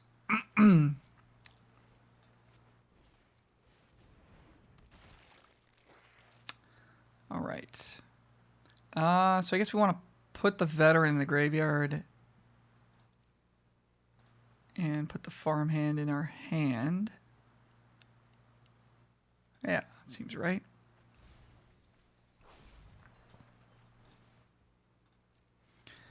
Crack in for 4. See what our opponent wants to do. So if they have, if they're holding up Nebelgast Intruder, they finally found their 4th land. This is going to be a tough game. Our opponent missed several land drops and we're like in tough here. Awakener's coming in, so they're going to go for the sack, I suppose. We're not going to block here. Or they just take the free damage, either way.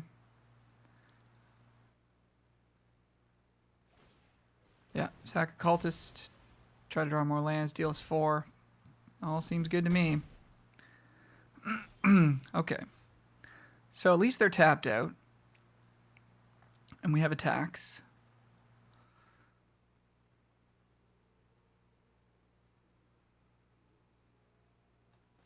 And we got 7 mana. So, if we flash back the Homestead Courage on Organ Hoarder, swing with both, that's 8 damage. Let's say they try to trade with the Hoarder, we've got Startle for that.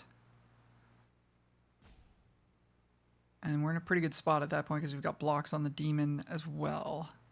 So let's start there, and then we can get try to get some other creatures in play.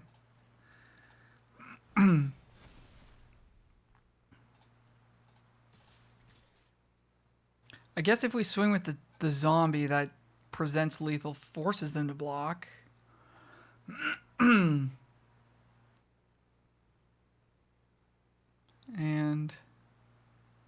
is that what we want? I actually feel like it is, yeah. Because if they untap with both creatures, something could go wrong. I guess they could just eat the zombie, though, this way and just take 8 down to 2. But they could have just taken 8 down to 2 anyways. So this probably prompts the... Yeah, okay. Yeah. So they do want to roll that way. So if I thought ahead, I would have maybe played Lunarch Veterans reverse side to try to get that going. But we want to hold up Startle for sure. So we got 1, 2, 3, 4, 5, 6 mana. I think we want to play Farmhand Veteran and hold up Startle, right? We won't have Coven, though, to flip this. So it might be better to just play Angler, since that's going to present more damage in the sky. Yeah, that's what we'll go for.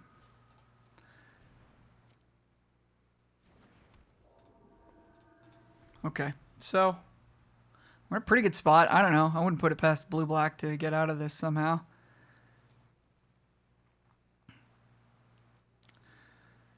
But they are going to concede. All right, so edged them out, even though they missed several land drops, but we'll take it. We are back. Round 6, we're 3-2 here. We go first, which I like. We don't have white mana, which I don't like. We got a 2-drop we can cast, but we need to find a Plains for this hand to do anything. And there's only 8 of them in our deck. I guess 9, including the wilds. Ooh, boy.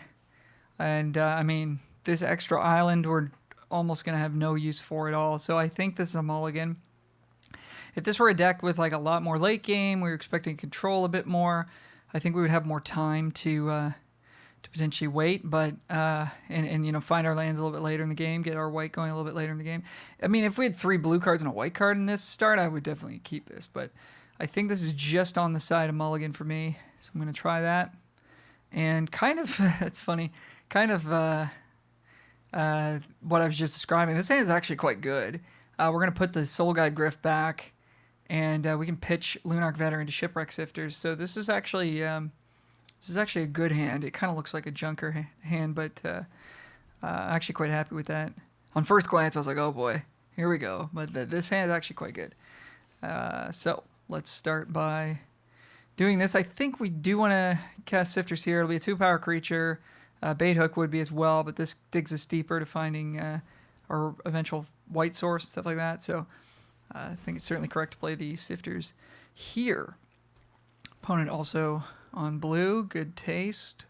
We'll still pitch the Veteran here. We can't cast it, and we want to buff this thing. So we did find a land, not a white one, but that's okay. Falcon Abomination come down next turn, unless we draw another Sifters, in which case I think we'll probably play that because we'd get to buff both of them, even though it's a little mana inefficient. But, I mean, could also find the 4th land and then get to do both. We're not going to make that decision. Our opponents, seems like they were thinking about killing this. I guess we'll get in with it. Okay, no effects there, and Abomination coming down. So I'm not sure what they're sitting on. Cathartic Pyre? Yeah, okay. Makes sense. So we got them to take 2 damage. If we'd cast the Abomination first, they would have killed the Sifters. So nice value there for us. And now we get to choose between playing Abomination or double spelling. I certainly think we want to double spell here. Maximize the use of our mana. Of course, if our opponent just plays like a big blocker next turn, we'll kind of feel a little rough, but we could still get in with these. Maybe chump attack one of them and get some flashback value. I think it's worth spending all the mana there. No play. And now we get to double spell again.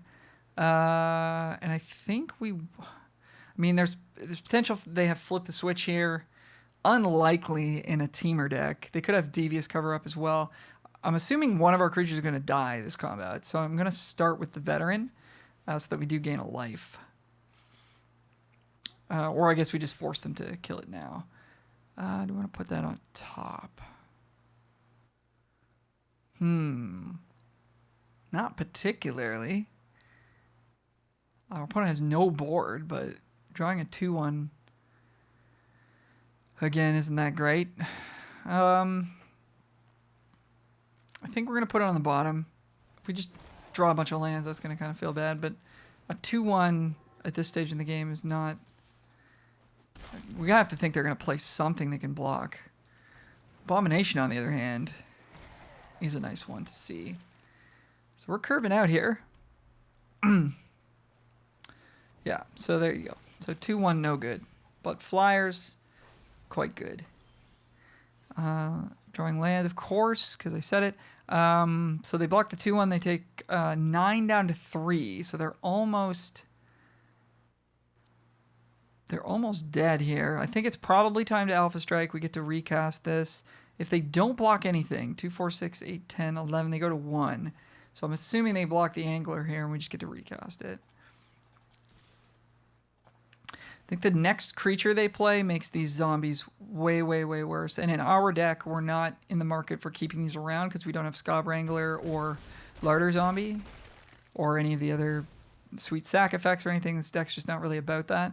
So getting in for that 4 damage there, I think, is the right time for that. Gain a little bit of life, doesn't matter too much. And now, I mean, they have multiple threats they have to deal with in the air. I imagine there's a rare that kills all of our creatures, so hopefully they don't have that. And we can get away with one here. Overwhelmed Archivist is not the answer. Can it find the answer? Can it find the answer?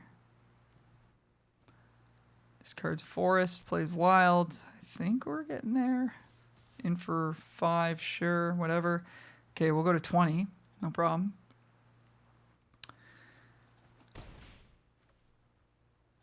Find a Plains.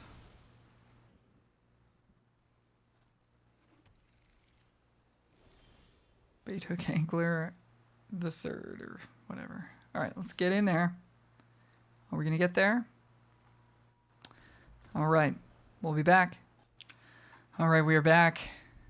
We're 4-3, round 7 in the books. We're on to round 8 here. Opponent on the play. This is the hand I was talking about last round. I think we definitely keep this. Any Sifter we draw is going to be really, really powerful, especially if we get a couple of them. Obviously, this hand does not have very much late game power, so we will have to draw Plains at some point, or an Abomination or something. But there's a lot of stuff that we can draw, and in the meantime, we've got these annoying anglers to bother our opponent with. Unfortunately, we're just drawing white cards, so that's not the best. But hey, maybe there's a Plains on top right here. Bird Admirer. That's a great answer to Bait Hook Angler. So I guess we don't care to attack. We'll just play another Bait Hook Angler and pass the turn. This is a good card against our deck. I think this is a pretty good card in general. I think if you're in green and you're trying to play a slower game, this is a good place to be. Green-blue seems to want it. Ooh, opponent misses their land, and we drew the Bolt. Flip the switch absolutely kills us here. That's the only problem with this. But again, I feel like they don't have it in this style of deck. I think we just go for it. Okay, Nice. Popping off the Wing Shredder with the Silver Bolt. This should be good to go. I don't think they can have anything here. They gotta have clear shot. Take down one of our anglers. I guess they could have Geist Wave. That'd be kind of weird. And they're gonna Fading Hope their own thing. Okay. They get to scry. Fair enough. This is tempo negative for them. Still a 1-for-1, but little mana advantageous. But if we find our planes, then we get to borrowed time this. I don't mind that exchange overall. I guess it comes right back down as a nighttime creature, though. All right, well, deck is being cheeky with us. That's okay. That's okay. No regrets. We kept a good hand. Oh boy. Other tapped creatures you can have Death Touch. Untapped have Hexproof. Well, that's pretty good. So now this has Death Touch. Triple block it. That's almost worth it. That almost feels worth it to me. Super awkward though. If we draw planes, I guess we can recast an angler. Because we're definitely, as soon as we draw planes, we have to deal with this rare. We never ended up with any combat tricks, did we? This would be a spot where those would be great too. I think we take 3 here. All right, that's pretty nice. Good timing. I think we just get rid of this, right? Untap another creature or land you control. But this has Summoning Sickness, so I can't do that right now. So yeah, let's just get it right out of the way.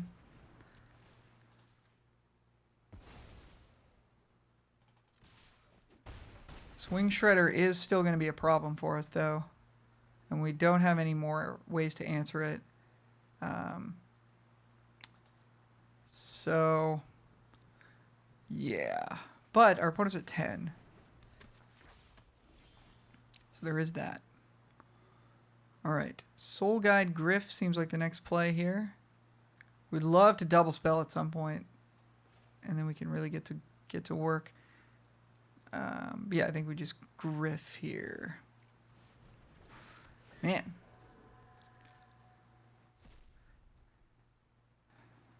Wing Shredder. Bird Admirer. Very good against us. The Gavany Silversmith would be good here. Organ Hoarder is always welcome. I suppose we want to... I mean, if we find a land, we're going to want to play Candle Grove Witch, I think. So I guess we'll forego the 1 life from this and just play the Hoarder first. But we're probably more likely to just find an actual card we want to put in our hand. Yeah, like that one.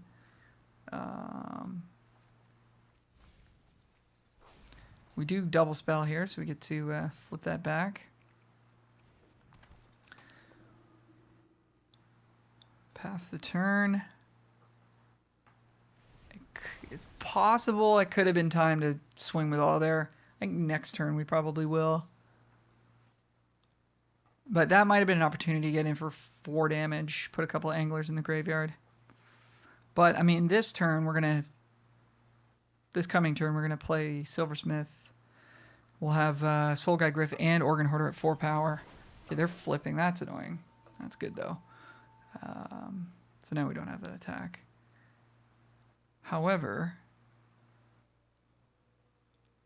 still probably the same play. Just jam with everything. All we're going to lose are bait hook anglers. Counterspell here would be pretty annoying. Okay.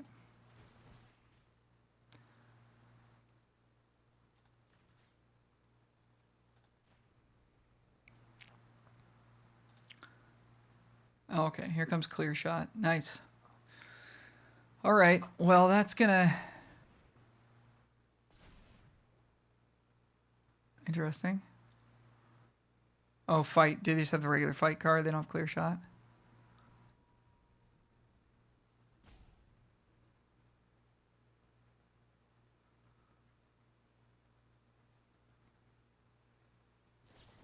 Okay. Don't like to see that all that much. But they can't block Organ Hoarder now. So that's something. So I think we attack all here. They're taking, if they want to keep both their creatures, they're going to take 7 down to 3. We're going to lose 2 anglers. We're still going to have 4 creatures. If they don't care about keeping their Firmament Sage, they'll take a little bit less damage. But I think that's all right. If they have another trick, this is kind of troublesome, though.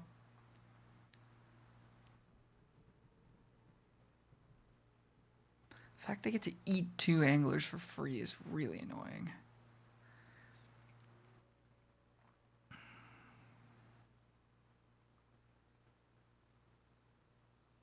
We could just get in with the Hoarder. And they could just take 6, or take 4 down to 6, and we still have all these creatures.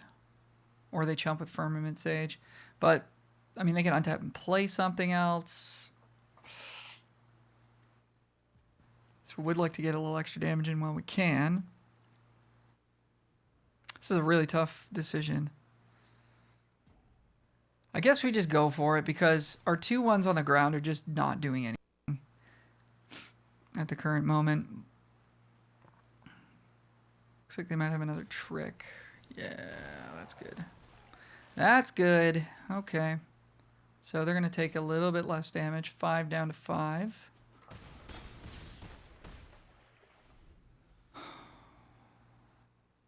So that's pretty, yeah. It's going to be tough for us to win, man. Can't beat a Wing Shredder. Can't do it. Another rare for our opponent. You may play lands from the top of your library. If you have Coven, you may cast creature spells. Well, they don't have Coven at the moment, but they may well soon. Okay, we would like to flip it back to day. So let's play Patrol and Witch, I think. Or it's better to play Commando. I don't think it matters.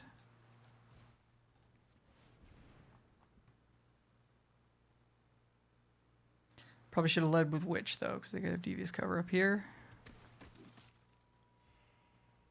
Could also play Angler, because we don't have Coven.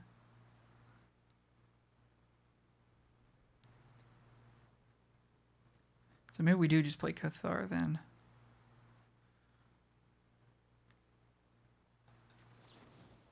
Sure.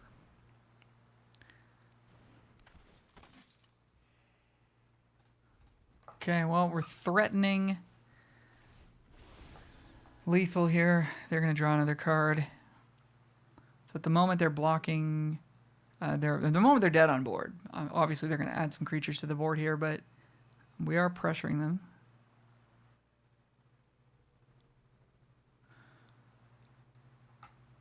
And there's a world where no plays. Okay, I was going to say there's a world where Morning Patrol lets us tap Wing Shredder and we get in. So we definitely want to attack with Morning Patrol.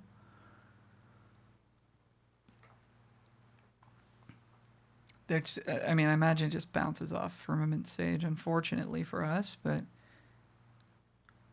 because this doesn't have the graveyard text, does it? No. Okay, they still don't have Coven. I mean, they're dead on board. Like, they probably have Startle or something, but I just don't think we care if our creatures die at this point. We just need to get them dead. So I think we swing out, see what happens. Obviously, they're gonna have removal or 3/3 Flash Flyer or something, but if we can even get them down to like 3 or something or 2, follow it up with a couple more flying creatures, this game we could get there.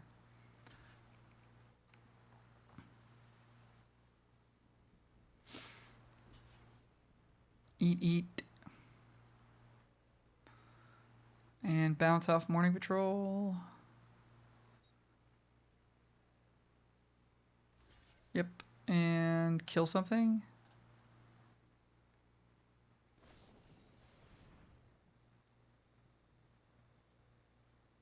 Okay. They gonna fight something? Confused. Oh. Did they mean to cast that before? I think they meant to cast that before. Hoo-wee. Okay, well, we will take that. Got the money back on the draft. That's not bad. See you for the next. Love to see it. We go first. Hand is fine. We just obviously need to draw a land or two at some point. I think we keep it, though. Both colors. 2-drop. So hopefully the top of the deck is good to us this game. Feeling pretty good after that last win there.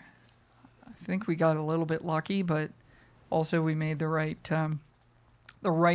attacks at the right times to put the pressure on our opponent in a good way. As always, if you enjoy what we're doing here and you want to hit subscribe or like, if you're this far in, you probably already have done that, but I would appreciate it very, very much. This card is good if your opponent has enchantments and artifacts. We don't. So we'll just we'll play our game here. Get in there for 2. Doubt the opponent's going to want to touch this. And then we can play an Abomination. The opponent takes 2. Abomination. Say go.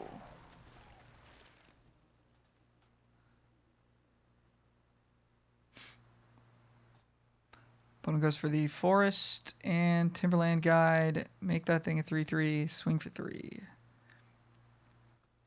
No swing. No swing. Okay. So then, does that mean we want to pump Bait Hook Angler to make things awkward? I think it does. If it trades for the Liberator, we're good with that. Or we put the counter on Cavity Silversmith and they have trouble attacking us. But I think we are certainly the beat down here, so we want to do it this way. Don't want to attack with the Zombo, though. So if we get the trade here, that's fine. Because this does have potential to become a 4/4 and be annoying, but also just like getting the damage in there. When we have as many flyers as we do, it's pretty nice to get the early chip damage in, and it makes, you know, the 2/2 flyers much more scary in the later parts of the game. Okay, Sifters gets us a shot at a land. If we were to hit, we could discard Morning Patrol as well. So we either do that or we just play Falcon Abomination. If we draw the land, then we get to play Abomination as well. That's real good. Getting the Patrol in the graveyard is pretty good. I kind of want to take that riskier line. Let's see. We're hitting for 3 here. Down to 12. Then we've got a 3-turn clock after that. If we play the Sifters, 3 down to 12. Next turn, play the Abomination. That's still like a 2-turn or 3-turn clock. So it doesn't change. I don't think it changed our clock to do this. So we're going to try for it. Obviously, if we hit, we're going to feel like geniuses. We kind of hit. Let's pitch the Patrol. This card will not have flying, though. So we need a 1-power creature to make that happen. We could get off of Bait Hook Angler if we want to let them eat it.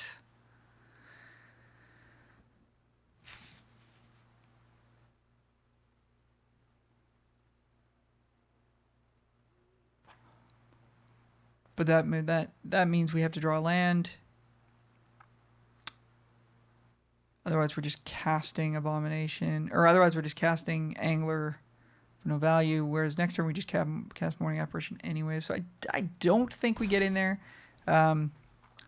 Hopefully, you can understand what I'm trying to figure out there. Is like, is it worth it to just chump attack Bait Hook Angler so that we can give the Witch flying next turn? But I don't think it matters because we're going to be adding a flyer to the board in the form of either any one of these 3 cards. If we draw land, obviously it'll be the Griff. Opponent's on mono green here. Presumably. Ostensibly. Tapping at the window. Looking for creatures. What does it do? No, just mill yourself for 3 or whatever. Cool. Okay. Ooh, farmhand into abomination. I like that. Yeah, that's what we'll do.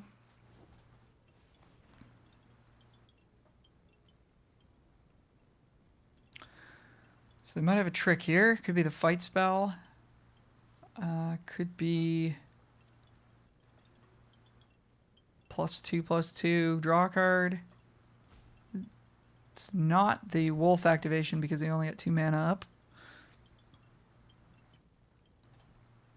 Gonna take that action, find a plains, and see if we can get in there. Oh yeah, and we get the fly off the witch too. I didn't even notice that. I feel like if I was playing paper, I'd mess up a lot in this set. Don't think we have lethal here. With the alpha, I mean. Okay, so here's the fight. And they have Coven, so they get to... yeah, they get to do that. That's good. Take 2, though.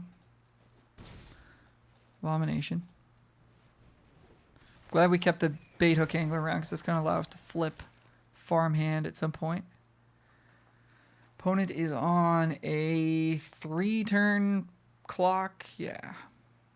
So we'll hit them down to 6 next turn, and then... well, we might actually get to alpha them the turn after if we play the Griff.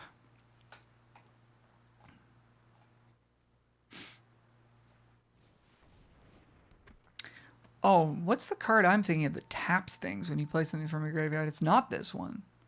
Definitely thought it was. There's a card with that text, and I thought it was this one. So forgive me that earlier game where I said that was an out for us. It definitely was not. Opponent's got 5 creatures to our 1, 2, 3, 4, 5. So we're not alphaing them, but we are going to hit them for 4. And then I guess just play Griff. Spend our mana. And that puts them in a pretty tight spot for the next turn.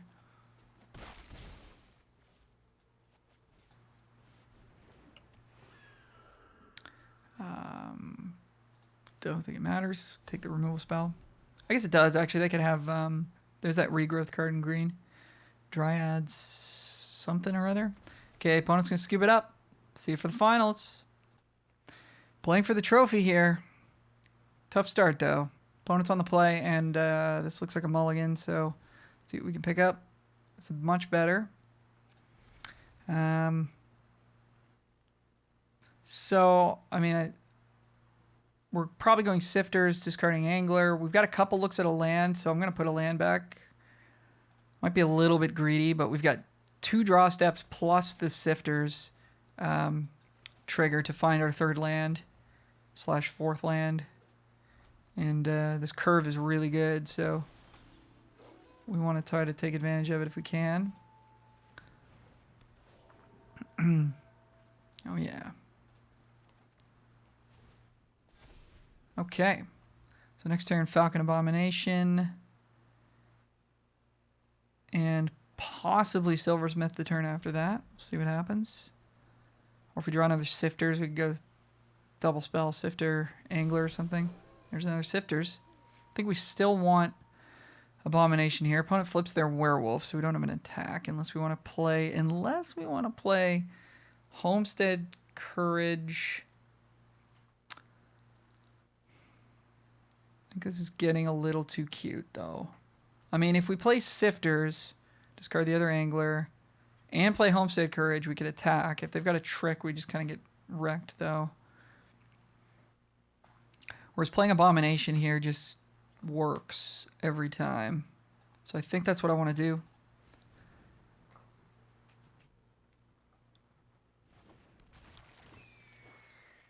Potentially missing 3 here, but I'm fairly wary of them having some kind of a way to deal with this. So skipping their 3rd turn, like, maybe they said nothing, but you got to assume your opponent has a plan, you know? In for 3. We'll take it.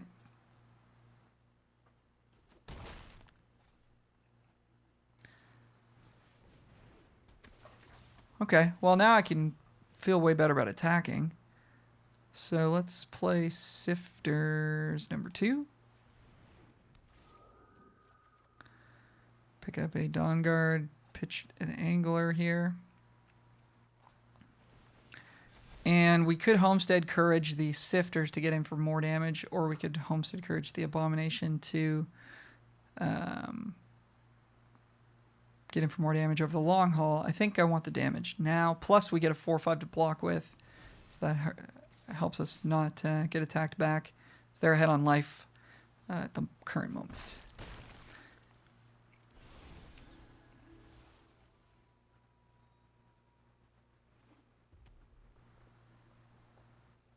And flipping it back today is worthwhile to note as well. So still looking for land 4. Flashback Baithook Angler will give us a 1 power creature for Candle Grove Witch. There's land 4. So we could Dawn Guard Courage. That'll punish them for trying to flip their werewolves.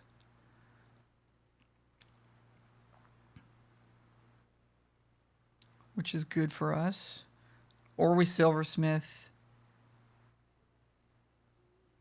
and get the same effect, because we're not going to attack with a ground creature. So I actually like this play to try to get them to not at least get us some value when they try to flip.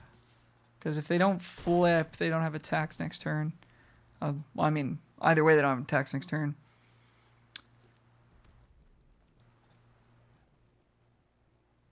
But if they don't flip, I don't know how they're getting through this, is what I'm trying to say. So I think it's good for us to punish that. Yep. Here's the flip. And we can double spell, make it day again. Werewolves just... I don't want to speak too soon, but it's too bad this isn't more of a potent strategy. So we want to go... I guess we want to attack for 3 first, see where that gets us. We do have Coven. I don't know if I said we didn't earlier, but we definitely do.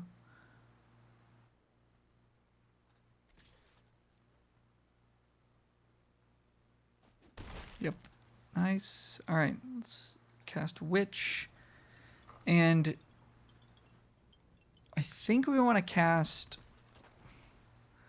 a creature with flying more than a ground creature, even though this puts slightly more power and toughness on board, or just more power. The fact that we've got Silversmith in hand means we can buff this. Take another trigger, why not? That's good.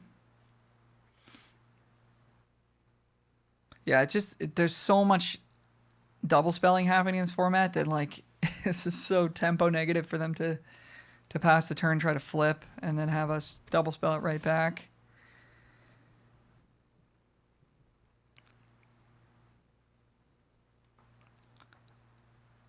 This card's pretty good, though. I just don't think you want to play dedicated werewolves. Village Watch in for 4. We could just take 4. They probably have a trick here. +3/+1. Could be +2/+2. Which would mean we'd want to double block with the Sifters. Or we just take the damage. If it's the Howl from Beyond or whatever that card's called. That would be 3 extra power, and they'd get to take down 1 creature. If they could have deal 5 mana, deal 5. They get to take down both. Oh, I guess they would get to take down both because of Rejuvenator on the Howl from Beyond. Do we just take 4?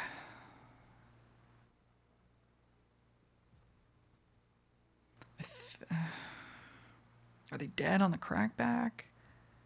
6, 7, 8. No.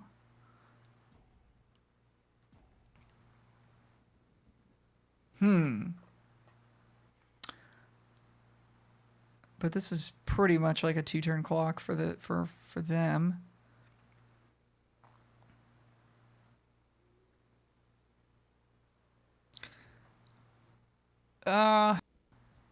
If we draw land, we can cast Angler next turn. Okay, let's take it. I don't really want to get 2 for 1 because they have some stuff that can be big.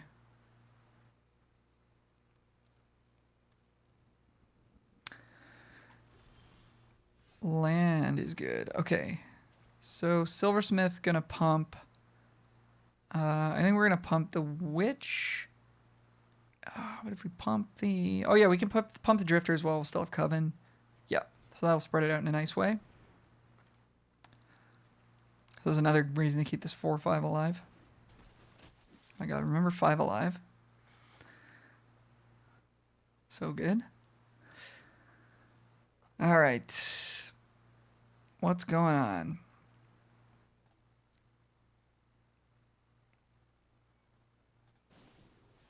I think we might have lost some time there, potentially. I think I may have hit pause at the wrong time. Anyways, what happened? They Cathartic Pyred down our Candlegrove Witch. We tried to put a counter on it with Gavany Silversmith. Hopefully we didn't lose too much recording time there. I think I might have messed up the pause button. What the heck is that thing? Beginning of each combat, double the power toughness of each creature you control on turn. Wow. That's a big spell. Okay. Well, they're scooping, so that's good. So, again, sorry if I cut off some of that game, but I think the gist of it was there.